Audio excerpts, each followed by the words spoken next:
출근길이든 뭐 중요한 회의를 준비 중이시든 지금 시장의 어떤 진짜 맥락을 딱 잡고 싶은 여러분, 오늘 우리가 아주 깊게 파헤칠 자료는 바로 2026년 4월 7일자 글로벌 시황 브리핑 리포트입니다. 네, 오늘 리포트 진짜 흥미롭습니다.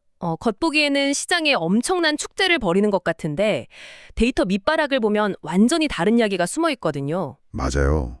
그러니까 기업들은 막 역대급 실적이라고 축포를 터뜨리고 또 전 세계 증시는 휴전 기대감에 환호성을 지르잖아요.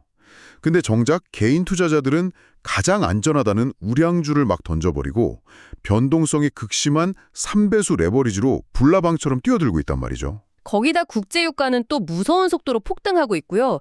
진짜 모순적인 시그널들이 막 뒤섞여 있는 상태입니다. 그러니까요. 겉보기엔 완전히 상충하는 이 복잡한 현상들의 밑바닥에선 도대체 무슨 일이 벌어지고 있는 걸까요? 자, 여러분을 위해 이 복잡한 퍼즐을 저희가 하나씩 풀어보겠습니다.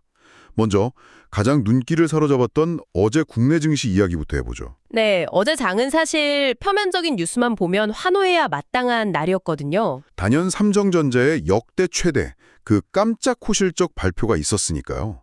아침에 이 소식 빡 뜨면서 코스피가 장 초반에 2%대 급등을 했잖아요. 5,550선을 단숨에 돌파를 했는데 네, 시작은 진짜 화려했죠. 근데 장 마감 결과를 보니까 이게 웬걸? 상승분을 전부 다 토해내고 오히려 마이너스 0.02% 하락한 5,449.40 완벽하게 제자리 걸음으로 끝났습니다. 코스닥은 상황이 훨씬 더 안 좋았어요. 마이너스 1.42%나 하락하면서 1030선으로 푹 주저앉았고요. 특히 제약지수 같은 경우는 14,000선 붕괴 직전까지 몰렸으니까요. 아니 실적이 그렇게 좋게 나왔는데 지수가 밀리는 현상 이거 뭐 흔히들 소문에 사서 뉴스에 팔아라 이런 격언으로 퉁치고 넘어가곤 하잖아요. 보통은 그렇게 해석하죠. 차익 실현 매물이다 이렇게요. 하지만 어제 시장의 움직임은 그런 단순한 차익 실현의 수준이라고 보기엔 좀 너무 과했습니다. 그렇죠. 제가 보기에 이거는 약간 엄청난 제작비가 들어간 초대형 블록버스터 영화 시사회에 온 느낌이었어요.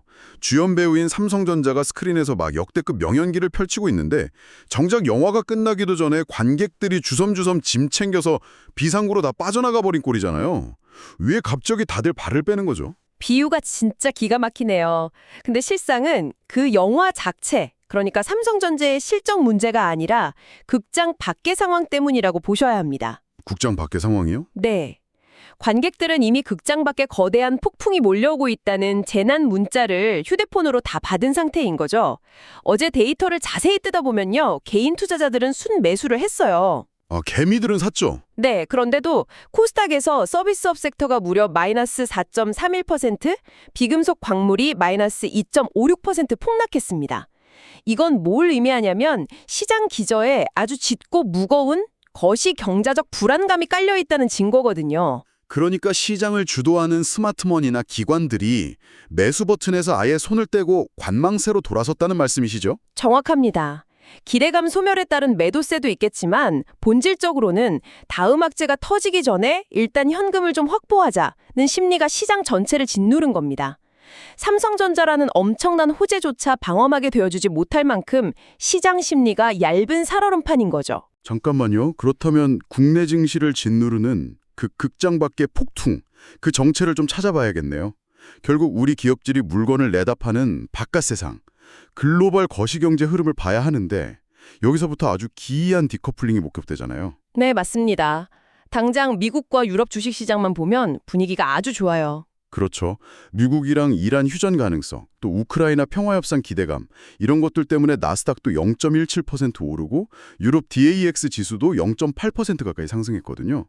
다들 막 평화라는 단어에 베팅하면서 샴페인을 터뜨리는 분위기란 말이죠. 하지만 여러분, 주식시장의 그 뷰파인더를 딱 벗어나서 FICC, 즉 채권, 외환, 상품 시장으로 렌즈를 돌려보면 그 샴페인 거품이 순식간에 싹 증발해버립니다. 브리핑 자료 보니까 정말 두 시장이 무슨 아예 다른 행성에 있는 것 같더라고요. 그쵸. 주식시장이 막 평화협상이라는 장밋빛 시나리오를 쓰고 있을 때 실물 경제의 진짜 뼈대라고 할 수 있는 원자재랑 채권 시장은 완전히 반대 방향으로 질주하고 있거든요. 아니까요. 그래서 이게 다 무슨 의미인가요?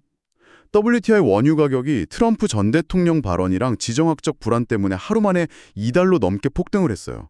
배럴당 115.15달러. 와, 115달러요. 엄청난 수치죠. 거기다 미국채 10년물 금리는 매파적 FOMC 여파로 4.335%까지 튀어올랐습니다. 5bp나 상승했고요. 심지어 원달러 환율은 1,445원입니다. 아찔하거든요. 아니 도대체 왜 주식시장은 이런 막대한 악재들을 다 무시하고 오르는데 이 FICC 시장만 경고음을 요란하게 울리는 겁니까? 여기서 정말 흥미로운 점은 자산군마다 위기를 반영하는 그 시간차와 할인율의 구조가 다르다는 겁니다. 주식은 본질적으로 무한한 미래의 가능성을 현재로 당겨오는 자산이잖아요. 네, 꿈을 먹고 자란다고 하죠. 맞습니다. 그래서 언젠가 전쟁이 끝나면 기업 이익이 늘어나겠지? 하는 그 기대감 하나만으로도 밸류에이션이 확 확장될 수 있어요. 반면에 FICC 시장은 희망 회로 자체를 안 돌립니다. 희망 회로가 없다? 네. 아주 냉정하고 기계적으로 현재의 실질적 비용만 계산하는 곳이거든요. 배럴당 115달러의 원유, 4.3%가 넘는 금리. 이건 내년의 희망찬 미래가 아니라 당장 내일 만기가 도래하는 어음이고 이번 달 우리 공장 가동에 들어가는 영수증 그 자체라는 거죠. 아, 듣고 보니까 확 와닿네요. 환율이란 유가가 겹쳐버리니까 그 영수증 청구 금액이 이중고를 넘어가지고 완전 곱셈으로 폭등하는 거잖아요. 원유는 무조건 달러로 결제해야 하니까 바로 그겁니다.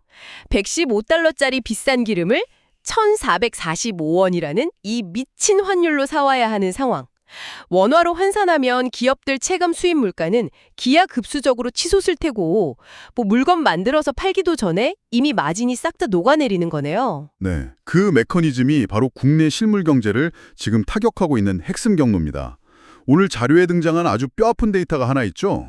아, 대구 경북 지역 상장사 데이터요? 네, 지난 3월 한 달 동안 대구 경북 지역 상장사의 시가총액이 무려 13.3%나 급감을 했습니다. 와, 한 달 만에 13.3% 증발이라니 진짜 심각하네요. 엄청난 거죠. 원자재 수입해서 가공하고 수출하는 지방 제조업체들이 지금 이 거대한 거시경제 폭풍을 아무런 방어막 없이 온몸으로 맞고 있다는 생생한 증거입니다. 주식시장의 막연한 낙관론 저 밑바닥에서는 이미 고물가와 고환율이라는 칼날이 우리 지역 경제 펀더멘털을 막 도려내고 있는 상황인 겁니다. 자, 환율 1,445원, 유가 115달러. 이게 그냥 뉴스 하단에 흘러가는 숫자가 아니라 기업들 생존을 위협하는 실질적인 파괴력이라는 거네요. 자, 그렇다면 여기서부터 진짜 흥미로워지는데요. 네. 투자자들은 이 숨막히는 불확실성 속에서 도대체 어떻게 대응하고 있을까요? 보통 환율 1,445원에 유가가 치솟는 불안한 시기라면 상식적으로는 좀 안전자산으로 웅크리고 숨어야 하는 거 아닙니까? 교과서적으로는 그게 맞죠? 그런데 조선일보 보도를 보니까 완전 반대로 가고 있어요. 전쟁과 환율 쇼크에 흔들리는 우리 서학개미들이 전통의 아주 튼튼한 우량주, 그 M7, 매그니피센트 세븐을 막 내다 버리고 있습니다. 그리고 어디로 가고 있죠? 2배, 3배짜리 레버리지 상품으로 승부를 보고 있다는 거예요. 아니 솔직히 폭풍호가 몰아치면 M7 같은 거대하고 튼튼한 항공모함에 타 있어야지 거기서 뛰어내려서 변동성 제트스키로 갈아타는 격 아닙니까? 이거 불난집에 완전히 기름 붓는 거잖아요. 겉보기엔 진짜 이해하기 힘든 비이성적인 탐욕이나 도박처럼 보일 수 있어요. 결과적으로 계좌가 싹 녹아내릴 위험이 훨씬 큰 것도 사실이고요. 하지만 이걸 단순히 개미들의 뇌동매매로 치부하기보다는 이 극한의 시장 환경에 적응하려는 생존 전략이라는 관점에서 들여다볼 필요가 있습니다. 생존 전략이요? 레버리지가요?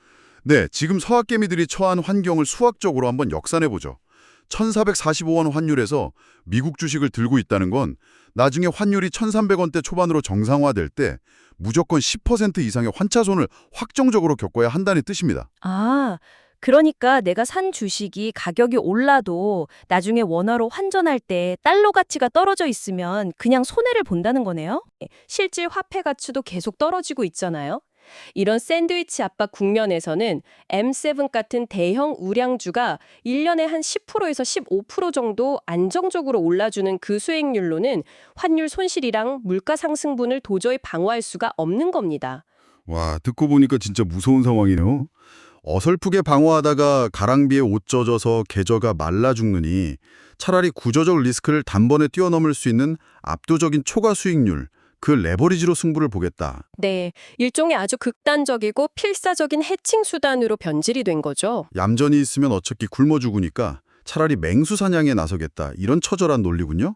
그런데 여기에 그 레버리지 투자를 부추기는 아주 완벽한 명분이 하나 더 등장했죠. 네, 블랙록 뉴스죠. 맞아요. 세계 최대 자산 운용사인 블랙록이 나스닥 100 ETF 출시를 추진하고 있다는 소식입니다. 기존의 인베스코의 QQQ가 꽉 잡고 있던 시장에 이 거대한 블랙록이 참전한다는 건데 이게 서학개미들 레버리지 베팅이랑 정확히 무슨 연관이 있는 건가요? 이게 굉장히 중요한 포인트인데요. 블랙록이라는 엄청난 거대 포식자가 ETF 시장에 딱 진입을 하면 막대한 규모의 기관, 패시브 자금이 나스닥 기술주를 기계적으로 사들이면서 유입될 수밖에 없습니다. 아, 펀드 규모를 채워야 하니까 무조건 사야 되는 돈이 들어온다는 거군요. 그렇죠. 그럼 개인 투자자들 입장에서는 이렇게 생각하는 겁니다. 블랙록 자금이 기술주 하방을 아주 단단하게 받쳐주겠네? 그럼 지금 내가 기술주 레버리지에 올라타면 저 거대한 자금 유입 파도를 타고 수익을 극대화할 수 있겠다. 와, 기가 막히네요. 거시경제 압박이라는 채찍은 등 뒤에서 때리고 있고 앞에서는 기관자금 유입이라는 달콤한 당근이 흔들리고 있으니까 위험을 더 큰 위험으로 덮어버리는 진짜 기형적인 투자 패턴이 완성되는 거네요. 맞습니다. 기관의 든든한 등 뒤에 숨어서 극단적인 베팅을 하는 거죠. 현 시장이 아주 왜곡된 심리를 정확하게 보여주는 현상입니다. 자, 그럼 정리를 좀 해볼까요? 주식시장의 그 위태위태한 낙관론, 그리고 FICC 시장에 계속 울려대는 인플레이션 경고 사이렌, 거기에 우리 서학개미들의 아슬아슬한 레버리지 베팅까지 이렇게 팽팽하게 당겨진 줄다리기는 결국 끊어지기 마련이잖아요. 그 결판, 도대체 언제, 무엇으로 결정되는 겁니까? 이번 주 캘린더에 그 답이 다 들어 있습니다. 아, 이번 주 주요 지표 발표들이요? 네, 이번 주 후반부가 단기적인 시장 변동성을 가를 아주 엄청난 이정표가 될 겁니다. 우리가 아까 계속 얘기했던 그 115달러짜리 유가가 만든 인플레이션의 청구서, 그걸 파월 의장과 중앙은행들이 어떻게 평가하고 처리할지 확인하는 시간이거든요. 당장 내일 목요일 4월 9일에 미국 연방공개시장위원회 FOMC 회의록이 공개되고요. 또 연준이 제일 중요하게 본다는 물가지표죠. 근원 개인소비지출, PCE 물가지수도 발표가 됩니다. 지금 시장 예측치가 전년 대비 3.0% 상승으로 나와 있죠. 이게 시장에 어떤 영향을 미칠까요? 만약에 이 실제 지표들이 예측치를 상회하고 또 FOMC 회의록에서 인플레이션 생각보다 심각한데 하는 매파적인 기조가 뚜렷하게 확인된다면요. 안 그래도 지금 4.3%대에 머물고 있는 국채금리가 완전히 발작하듯 더 튀어오를 겁니다. 야, 그럼 주식시장이 품고 있던 그 휴전 낙관론이나 금리 인하 기대감은 순식간에 그냥 찬물을 뒤집어 쓰게 되겠네요. 그리고 같은 날 국내 투자자분들은 절대 놓치면 안 되는 이벤트가 하나 더 있죠. SK 하이닉스 1분기 실적 발표죠. 맞습니다. 삼성전자가 역대 최대 실적을 냈는데도 그 시장의 불안감을 못 잠재웠잖아요. 과연 목요일에 하이닉스가 이 꺼져가는 반도체 랠리, 불씨를 다시 확 살려낼 수 있을지 꼭 체크하셔야겠습니다. 그리고 이걸 다 더 큰 그림과 연결해보면 대망의 금요일이 진짜 하이라이트입니다. 4월 10일 금요일이요? 한국은행 금리 결정이랑 미국 소비자 물가지수 CPI 발표가 겹치는 날이죠. 네, 금요일이야말로 우리 한국 경제가 직면한 딜레마의 결정판을 보게 될 날입니다. 미국 CPI 예측치가 지금 3.4%거든요. 물가가 여전히 끈적끈적하게 안 잡히고 있다는 뜻이에요. 미국의 금리를 못 내리고 달러 강세가 계속되면 한국은행은 진짜 말 그대로 사면초가에 빠집니다. 현재 한국은행 기준금리가 2.50%인데 환율이 1,445원이잖아요. 자본 유출 막고 환율 방어하려면 상식적으로 당장 금리를 올려야 맞는데 아까 대구 경북 지역 시가총액 식수 3% 날아간 거 보셨듯이 금리 올리면 안 그래도 박살나고 있는 내수랑 지방 제조업은 완전히 숨통이 끊어지는 거 아닙니까? 네, 정확합니다. 환율을 잡자니 지방 경제가 죽고 내수를 살리자니 환율이 막 폭발하고 금리를 올릴 수도 내릴 수도 없는 완벽한 진퇴난한 외통수 상황인 거죠. 와, 진짜 딜레마네요. 그래서 청취자 여러분이 금요일 뉴스를 보실 때요. 그냥 단순히 한국은행 금리 동결했네? 이렇게 결과값만 보시면 안 됩니다. 그 이면을 봐야 한다는 거죠. 네, 그 결정 이면에 깔려있는 거시경제의 족쇄, 그러니까 115달러의 유가와 1,445원의 환율이 수출 주도 국가인 한국의 운심폭을 얼마나 숨막히게 좁혀놓았는지 그걸 읽어내셔야만 지금 시장의 진짜 맥락을 파악하실 수 있습니다. 아, 좋습니다. 자, 이제 오늘 우리가 깊게 파헤친 이 브리핑 자료 한번 정리해 볼 시간입니다. 겉으로는 삼성전자의 실적 파티, 그리고 평화 협상이라는 축포가 터졌죠.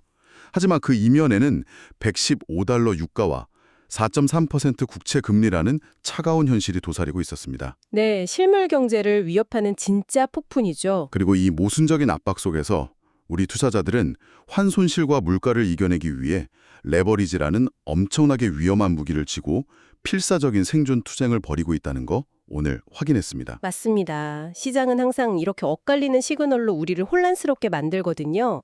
하지만 오늘 저희가 짚어드린 것처럼 현상만 보지 마시고 그 기저에 작동하는 원리, 인플레이션이 마진을 파괴하는 속도나 환율이 포트폴리오를 갉아먹는 논리, 이런 맥락들을 추적하신다면 어떤 변동성 속에서도 중심을 잃지 않으실 수 있을 겁니다. 네, 오늘 이 딥다이브가 쏟아지는 뉴스 속에서 여러분만의 예리한 렌즈가 되었기를 바랍니다.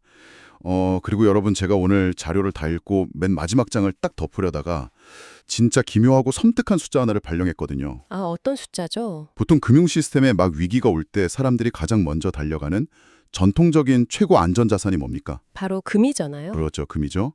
반대로 역사상 가장 극단적이고 변동성이 큰 완전 위험자산의 대명사, 비트코인이 있죠. 그런데 오늘 이 브리핑 데이터에서 이 극과 극의 두 자산이 정확히 똑같은 가격표를 달고 있었습니다. 아, 설마 가격이 같았다고요? 네, 금과 비트코인 모두 단 1달러도 안 틀리고 정확히 10만 3천 달러를 가리키면서 나란히 동반 상승하고 있었어요. 와, 그거 진짜 기묘한 우연이네요. 그러니까요. 가장 안전하다는 자산과 가장 위험하다는 자산이 완벽하게 똑같은 가치를 인정받으면서 동시에 피난처로 작동하고 있는 이 기이한 세계. 과연 우리가 그동안 알고 있던 안전자산이라는 단어의 사전적 의미는 이미 이 시점을 계기로 영원히 바뀌어버린 게 아닐까요? 진짜 한 번쯤 깊게 생각해봐야 할 묵직한 화두네요. 네, 이 질문을 여러분께 남기며 오늘의 심층 분석 여기서 마칩니다. 다음 시간에도 가장 예리하고 깊이 있는 맥락을 들고 여러분을 찾아오겠습니다. 함께해 주셔서 감사합니다.